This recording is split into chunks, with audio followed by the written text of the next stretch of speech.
Hi, my name is Jeremy. I'm not a doctor. I'm not a health professional. I talk about anxiety disorder based on my psychology background at my cognitive behavior therapy certificate from CBT Australia. Okay? Ang CBT, yan ay evidence-based. Ibig sabihin, proven na very effective para ma-manage ang anxiety, depression, at kung ano-ano pang mga mental health condition. Pinanganak din yung mga dialectical, no, yung DBT na tinatawag, coming from CBT. Yan yung mga makabago ngayon. Pero yung DBT talagang ang main target nun yung mga bipolar people. Pero yung konsepto niya, ang laking tulong din, no, in general. Kahit walang mental health condition, pwedeng magamit yung mga tools, no, dun sa DBT, lalo na sa CBT. Okay. Alam niyo, pasensya na kayo kasi matagal na ako hindi nakagawa ng video. Sobrang busy talaga ako. Meron akong project na ginagawa. Actually, nasabi ko rin sa mga past videos ko, no, na yung goal ko magkaroon sana ng place yung mga followers ko na gusto at least magpahinga at makilala ako. Meron siyang pwedeng puntahan doon na makapagpahinga siya, makabakasyon siya doon. Yun yung plano ko. Kaso medyo hindi kakayanin yung budget, no? So ang ginawa ko, yung sarili ko muna. Yung ginawa ko munang kubo-kubo lang naman na parang bakasyonan. Diyan lang sa may Candelaria, Quezon. Malapit sa beach din, sa Sarilaya. Ang Sarilaya, black sand doon. Pero maganda yung sand niya kasi pino, tapos kahit black siya, pero yung paa mo, makikita mo sa ilalim. So, ganun siya kalinaw, ganun siya kalinis. Pero siyempre, seasonal din, depende kung may mga amihan, no? Medyo brown din yung tubig pag yung papasok yung hangin sa dagat. Anyways, so yun yung project ko, kaya na-busy ako para lang maintindihan ninyo. Okay? Ano ba yung mga isi-share ko sa inyong makatulong, no, to manage anxiety and depression? Una, kailangan natin ma-realize na may mga taong pinanganak na matangkad, merong hindi, medyo chubby, payat, no? Emotional, no? Hindi, romantic, hindi. Okay? So anong ibig ko sabihin? May mga taong pinanganak na pwede kasing nature nurture. Pag sinabing nature, ibig sabihin nasa genes niya, no? Nasa dugo na nila. Pag nurture naman, yung environment mo, kung paano ka pinalaki, paano ka na-expose. Halimbawa, kunyari, magugulating ka. Kasi, natutunan mo yon dun sa nanay mo na konting kibot lang, gano'n. So, natutunan yon, no, nung bata. Kaya sinasabi ko nga, mag-iingat kayo sa mga reactions ninyo kasi natututunan yun, no? So, ngayon, kung ang magulang mo ay kalmado lang, matututunan mo rin yon. Pero huwag na natin sisihin yung mga magulang natin. Ang gusto ko lang sabihin sa inyo is that ganun tayo, no? May nature nurture tayo una. Tapos kailangan din i-consider natin yung tinatawag na amygdala, no? Parte yun ng brain tsaka yung frontal cortex. Okay? Bakit importanteng malaman yon? Kasi dyan nare-record yung either tama or mali na pag-iisip mo sa mga bagay-bagay. Okay? Dyan nare-record. Halimbawa, nakahawak ka ng mainit, no, na takore o ng pan. So, natutunan na ng brain yun na hindi ka pwedeng humawak doon kasi mainit. So, nare-record yun doon sa amygdala ninyo. Okay. Ang problema doon, kapag na-record sa utak ninyo yung maling pag-iisip at na-develop nyo yung fear. For example, tuwing sasakay kayo ng jeep, ma-hold up kayo. So, yung katawan mo automatic, since naka-record yon, naka-fight, flight, freeze na siya kasi parang kumbaga na trauma ka dun sa first experience mo, for example, no? Kung example lang na may naka-witness ka ng hold up or na ikaw mismo, no, or nakita mo ganyan. So nag-record yun na ngayon tuwing sasakay ka ng jeep, kung magko-commute ka, may takot ka kasi yung nanggagaling yun sa amygdala. Yung sa frontal cortex naman, yan yung nag-iisip ka ng mga What if, ala, paano kaya kung baka ito na yung katapusan ko? Ala, baka ito na talaga, baka heart attack na to. Yun, no? May mga, tas ang dami niyan, no? Aside from that, meron pang yung mga distorted thoughts na tinatawag. May mga ginagamit tayo na sa mga pang-araw-araw na mali, no? Like kunyari, pag hindi ka sinabihan ng I love you, halimbawa ng magulang mo o ng kapatid mo o ng boyfriend or girlfriend mo, ang conclusion mo, hindi ka na mahal. So, karamihan sa mga tao may mga ganun ka, hindi doon per se, pero maaaring makapag-isip ka ng mga bagay-bagay sa buhay mo na may mga ganun, and then you react to it. So, feeling mo hindi na ako mahal, so you feel bad. No? Pero, kunyari, nasabihan kita, porkit ba hindi ka lang nasabihan ng I love you? OA lang itong sinasabi ko pero hanapin nyo sa utak ninyo yon, sa buhay nyo na ba't ganun. No?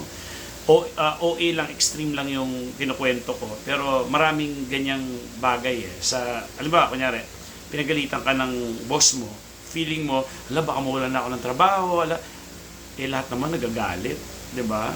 Lalo na sa opisina. Pero ikaw, hala, mawalan na ako ng trabaho, hala, ano kaya iniisip ng boss ko, hala, ganito siguro ako sa opisina, hala, siguro sa school, ganito isip sa akin.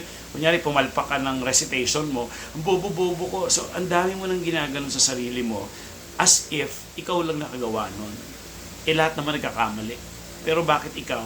At kung isipin nyo, bakit may ibang tao hindi naman ganun mag-react?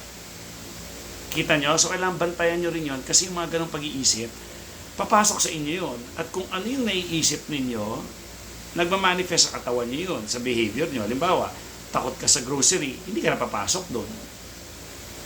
Naintindihan ninyo? So, yung isip ninyo, takot ka sa grocery, baka may matay ako dyan, baka magpanik ako dyan. Yung baka-baka ninyo, nanggagaling sa frontal cortex. Okay? So, yun yung isa sa mga consideration. Another thing is, meron din tayo tinatawag na sympathetic tsaka parasympathetic na nervous system. Marami yan, mga doktor ang pinag-aaralan ng mga doktor yan. Pero, sisimplehan ko sa inyo, meron tayong nervous system na tinatawag. Ang katawan kasi natin, meron siyang sarili niyang mekanismo para iligtas tayo sa kapahamakan, para hindi tayo mamatay. Ganun lang yun. Para hindi tayo mamatay. So, meron tayong sympathetic na tinatawag. So, ano ibig sabihin nun? Natural sa utak natin, halimbawa, maglalakad tayo sa isang madilim na eskinita o madilim na lugar, yung utak natin ngayon, biglang tatakbo yan ng hala, baka meron ako dyan, baka hold upin ako dyan, baka mapahamak ako dyan, baka may mga addict dyan, baka may mga kung ano-ano mga...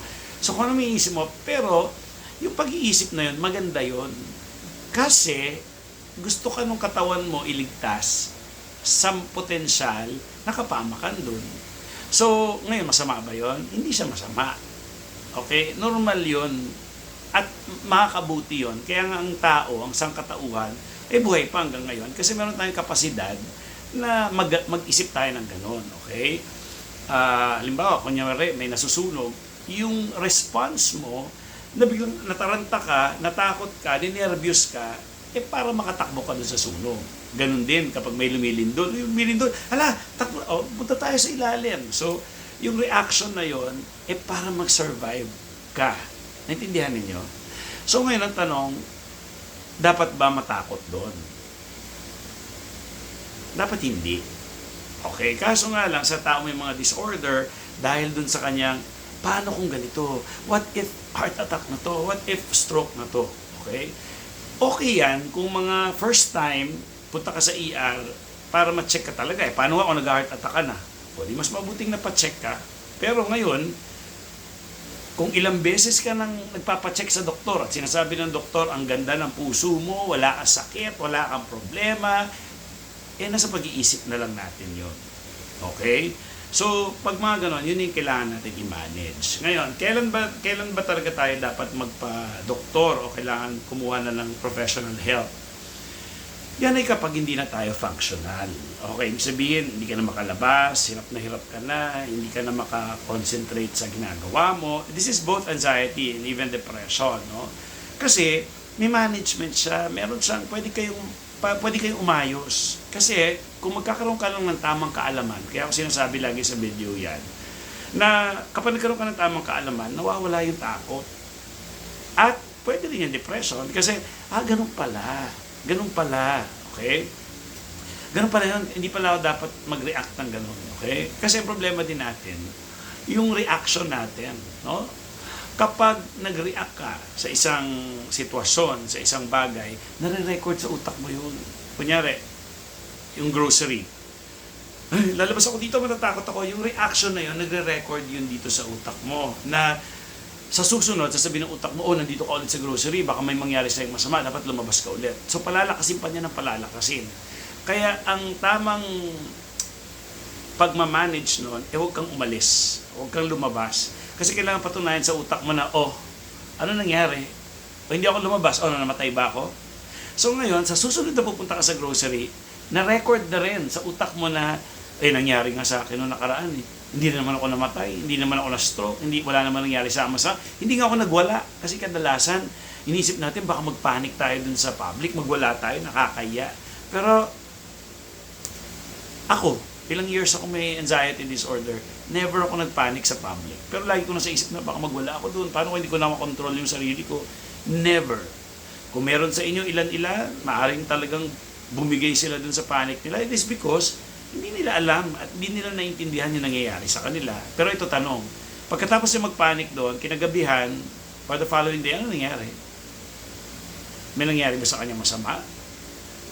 Diba? Parang wala naman, parang lumipas lang din. Ngayon, kinukwento mo na lang na ganun yung nangyayari. So, the idea is, huwag po tayong aalis dun sa mga bagay-bagay na kinakatakutan natin. Lalo na kung galing lang sa pag-iisip natin. Pero halimbawa, kunyaring delikado na talaga yung lugar doon, bakit umalis ka? No? Kunyari talagang delikado. Nakita mo halimbawa, yung tulay marupok. May nakita ka na nga nahulog bakit ka pupunta doon? Diba? So, logical na lang yun. Pero kung galing sa pag-iisip mo lang na, mamatay ka, ma-stroke ka, mawawalan ka ng control dyan, magwawala ka, magpapanik ka. O sabihin natin magpanik ka. O pag nagkapanik ka, ano mangyari?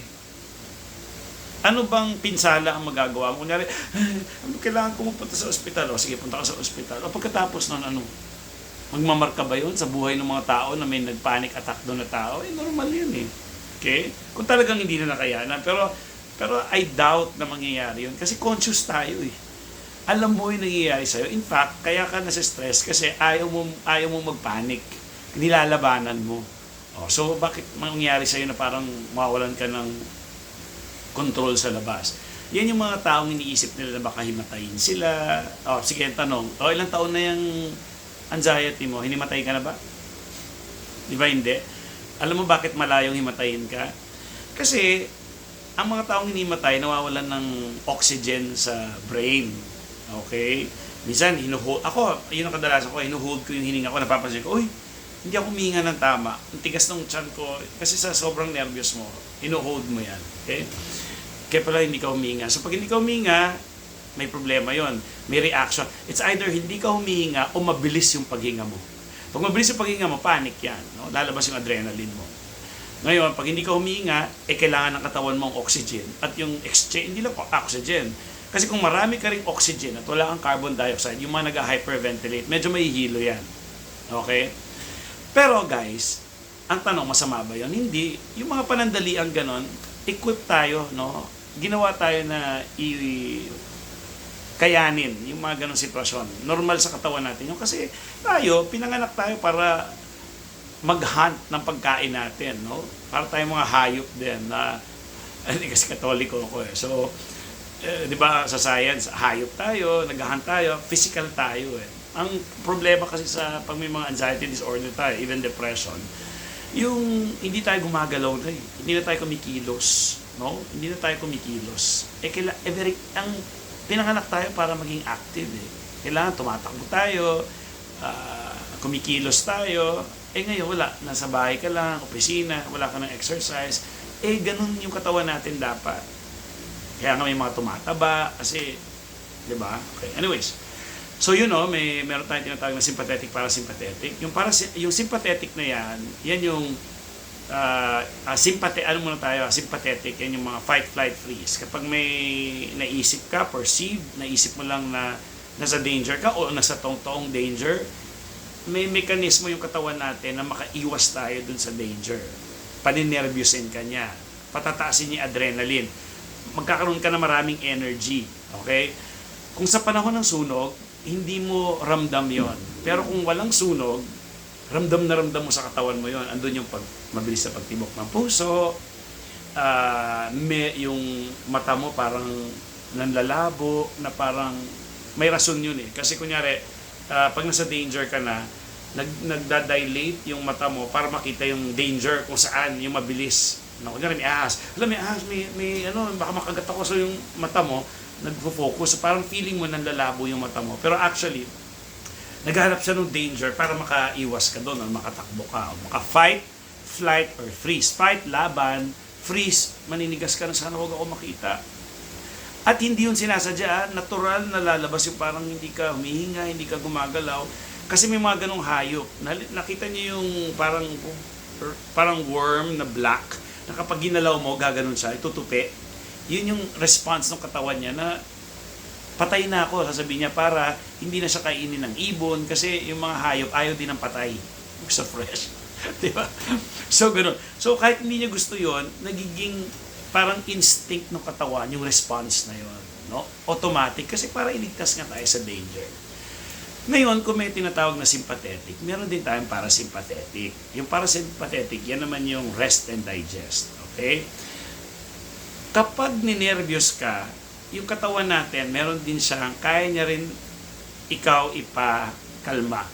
Hahayaan mo lang. So, pero ngayon, kung gusto mong i-overtake, no, yung katawan mo, marami pwedeng gawin para ma-activate mo yung parasympathetic. O para hindi kayo malito, pag sinabing parasympathetic, parachute.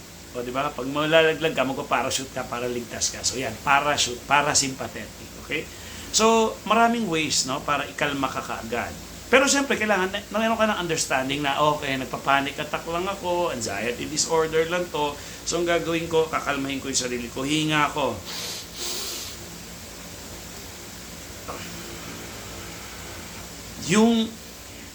Ang nagpaparelax talaga sa katawan, yung paghinga ng matagal. Okay? Yung paghinga ng matagal. So, kailangan nyo matutunan ninyo yon. So, at sa panahon na talaga nagpapanik na kayo, no? Inhale, hold ng matagal, exhale na mas matagal. Pati blood pressure nyo nun, bababa. So, kunyari, medyo mataas yung blood pressure niyo, gawin niyo yung breathing exercise na yun. Or, kung hindi naman kayo nagpapanik, importante yun na umihinga din tayo. Mas maganda yung purse yung lips mo, yung para makontrol mo yung paghinga, yung paglabas ng paghinga, makakatulong yun. Okay? Alam niyo meron akong heater, no? Yung sa shower heater. Ngayon, napansin ko, parang numinipis na yung buko. Pag mainit daw yung tubig, naapektuhan yung buhok. So, at dahil tumigil na ako doon, ang kapalit ko na ngayon ng heater ko, yung sisigaw lang ako sa shower, tapos kakanta, sasayaw, ayan, mawala na yung lamig ko, yun yung kapalit. Alam ninyo, may tawag dyan yung dive reflex ng katawan. Kapag merong malamig na tubig, nag-splash or nag-dive ka, bumabagal yung pagtibok ng puso mo. Okay? Kasi piniprepare ka na kayanin mo yung tagal mo sa ilalim ng tubig. So, yung katawan din natin, kapag nag-dive ka, pababagalin din yung puso. So, ano epekto nun sa iyo? Di ba nga pag ninervous tayo, bilis ng tibok ng puso natin. Okay? So, hindi mo kailangan maligo. Pero maganda rin, siguro, every morning, cold water talaga yung ipaligo ninyo. Kung kaya ha, baka may iba sa inyo, iba edad natin, ano? Baka yung iba hindi talaga kaya. Pero yung mga kaya, yung ganun na malamig na tubig, matataranta yung katawan mo nun, ikakalmahin ka niya. Okay, mawala ka doon sa nervyos. Or, kung talagang nervyos ka, maghilamos ka ng malamig na tubig. So, ina-activate mo yung parasympathetic na response ng katawan mo. So, science yun. Okay? Yun yung mga pwede natin gawin. Pero, syempre, nanggagaling ka na dun sa idea na panic attack lang to, wala ako sa danger, lalabas to kasi hindi agad to mawawala. Siguro mga 15 minutes, nararamdaman ko yung adrenaline. Kasi pag lumabas ang adrenaline, nasa katawan mo lang yan eh. Hindi yan matatanggal agad-agad eh. mga 15-20 minutes ka pa maghihintay bago matanggal yan. Pero ngayon, kung mag-iisip ka ulit ng negative, ito na yun, di babalik ulit yun. So, pero never siyang mag-maintain sa height. Kasi hindi rin kakayanin ng katawan yun eh. Ibig sabihin, parang imposible sa katawan na ma-maintain mo unless mag-isip ka ulit ng negative. Pero, then again, tandaan niyo lalo na sa inyo na matagalan na, ano na bang worst na nangyari sa inyo nung nagpanic kayo? Naoperahan na ba kayo? Namatay ba kayo? Nabulag ba kayo? Na-stroke ba kayo? O anong maaalala ninyong may nangyaring masama talaga? Except for nervyos lang. Wala, di ba? So, ibig sabihin, kung titingnan mo, dapat i-record mo sa brain mo, walang nangyayari sa akin masama. So, ito, panic attack lang to. Ang senyales ng taong namamanage na ang kanyang anxiety is kapag hinahayaan niya lang yung simptomas sa katawan. Kasi alam niya na wala namang mangyayari sa kanyang masama, na nandun lang. Pangit nga lang yung pakiramdam, pero nandun lang siya. Ilang taon na nga kayong gumaganyan, ano ba nangyari sa'yo? Buhay ka pa rin naman ngayon. Hindi ka naman na-operahan dahil dun. Hindi ka naman nabulag.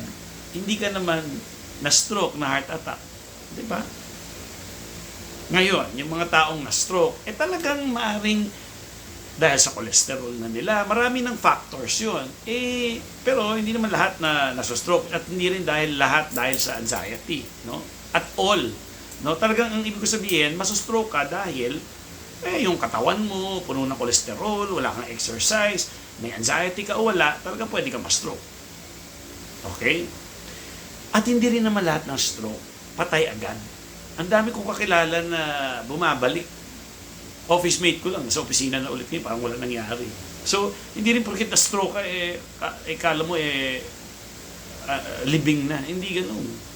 Ang daming mumala, stroke ako, patay na. Hindi eh. Ang daming nagre-revive din. So, ang gusto ko lang sabihin, nakakatakot ang stroke. Hindi yan dapat parang ini-easy-easy mo lang. But the point is, kasi yung response mo, na parang ma-stroke ka, wala ka ng, that's it, patay ka na. Well, hindi naman ganun eh. Ang dami eh. Diba? Meron nga akong follower. Sabi niya, nanganak kasi siya, tapos ang sakit daw ng tiyan niya. Natatakot daw siya, anxious siya.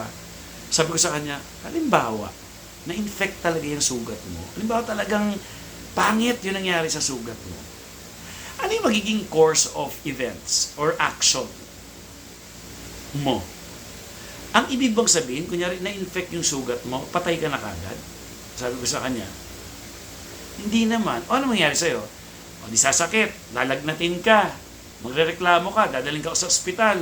Pagdating sa ospital, titingnan ka ng doktor, nakita infection, bibigyan ka ngayon ng mga gamot, antibiotic, doon ka muna kung kailangan. O ano pagkatapos nun? Mamatay ka? Hindi naman agad-agad patay. Gagaling. Kaya nga, so bakit OA ka mag-isip na porque ba na-infect ka, mamatay ka na kagad? Hello? Tsaka kung may sakit talaga tayo, wala ka nang magagawa eh. Kung talaga may sakit ka, dadaling ka sa ospital. Mahirap ka man o hindi, kahit si barangay, dadaling ka, yung pinakamahirap nating ka-community doon, kailangan dalhin sa ospital. O magtutulong-tulong silang kapitbahay, dadaling ka sa ospital. Yun yung sa mga mahirap talaga. Kung doon sa mga kaya naman, pag nagkasakit naman tayo, tsaka alam mo kung may sakit ka. Halimbawa, pag may ubo ka, umuubo ka. Kung na-heart attack ka, hindi mo makontrol yun. Ma-heart attack ka talaga, ibig sabihin, dadaling ka talaga sa ospital. Pero kunyari, walang nangyayaring sakit, walang simptomas, walang anything, at lahat nasa isip mo lang, wala. Yun yung senyales, yun yung dapat isipin mo na, hindi, okay ako kasi, wala namang nangyayari sa akin eh. Nasa isip ko lang lahat na heart attack to. Ang heart attack, hindi, meron ako nakita, yung bata, nagpa-basketball. Bigla na lang siyang tumumba. 23 years old. Pero may problema kasi siya talaga sa puso. No? Hindi porket gano'n. May problema siya sa puso. Kaya siya napatay. Yung mga batang namapatay sa heart attack, nasa katawan kasi talaga nila. No? Kadalasan. Kadalasan. Yun yung rason.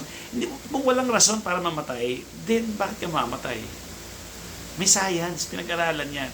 Kaya namatay yung batang 23 years old kasi may problema siya talaga sa puso niya in the first place. Kasi basketball siya, na pinahirapan niya yung sarili, na pinahirapan yung katawan niya, namatay siya. So, ngayon, kung mag-heart attack ka siya, hindi niya na alam na mag-heart attack siya. So, natumban na lang siya, yun, namatay siya. Heart attack. Pero kunyari ka, heart attack na ata to. Kasi ilang oras na hindi ka pa nag-heart attack. Diba? Pero ang punto, may mga senyales din naman ang heart attack. Actually, parang kapareho rin ng anxiety na masikip yung dibdib, hindi ka makahinga. Well, kung ganyan, lalo na kung first time mo, talagang pumunta ka muna sa ospital. Kailangan ma-check ka. Kaya importante may doktor talaga. Pero kunyari, paulit-ulit ka na sa ospital, ayos naman yung heart mo, chinek ka, nag-2D echo ka, stress test, lahat, no? Wala ka namang heart. Sabi ng doktor, ang bata mo pa, 21 years old ka lang. Wala. Tapos paano ka mag-heart attack? Ang ganda ng puso mo. So walang rason. Tapos following day, isipin mo, baka heart attack na naman? Hindi. Makikinig na tayo sa doktor. Anyways, so maraming paraan, no? Para, yun nga, importante kasi yung kaalaman. Ngayon, lalo na yung mga taong first time na mapapanood, nangyari sa buko. First time na mapapanood itong video ko, huwag po muna kayo basta-bastang mag-message sa akin. I would suggest, para mapalibre rin kayo, para hindi kayo magbayad, panoorin nyo na muna yung videos kasi importante yung kaalaman. Pag nagkaroon ka ng maraming kaalaman, nawawala yung takot. Okay po ba yun? Ngayon, kung sa tingin ninyo, pero siyempre, iba rin talaga yung may kausap ka no? Ako, magko-coach lang ako sa inyo. Hindi ako, not as a therapist. Magko-coach lang, share ko lang sa inyo kung ano yung experience ko, ano dapat gawin. Base na rin sa background ko, pero again, sinasabi ko nga sa inyo, I'm not a practicing psychologist. Pero kung gusto niyo ng kausap, sa coach ang dami nang gumagano sa akin. Kasi hindi ako practicing. Klaro yun, ha? Ever since, sinasabi ko lagi sa video yon. Pero kung gusto niyo matulungan ko kayo, pwede niyo naman akong kausap. Mag-message na lang kayo sa Anxiety Disorder Philippines. May TikTok din ako. Okay? Actually, na-miss ko lang to kasi feeling ko nagigilty na ako. Ang dami ko mga followers na ang tagal na nag-aabang, ang laki daw ng tulong sa kanila to. Okay? So I think, yun na muna. And then, sana magkaroon ulit ako ng time para makagawa ng video. So, ang una ko lang sasabihin ko sa inyo, lalo na din sa mga first-timer, magpatingin sa doktor muna. Kailangan ma-diagnose kayo ng tama. Kung talaga bang psychological lang siya, o talagang baka may problema tayo sa pangangatawan natin. No? Pag na-check, halimbawa, thyroid problem, gamot lang pala ng thyroid, wala ka ng anxiety, yun lang pala yun. Dapat yung doktor. Kaya tatanungin niya, so Doc, ano yung diagnosis sa akin? Ano yung tingin niyo meron ako? Yun ang dapat. Uuwi kayo, dapat alam niyo kung ano yung tamang diagnosis sa inyo ng doktor. Okay? So with that, maraming salamat. Bye. See you soon.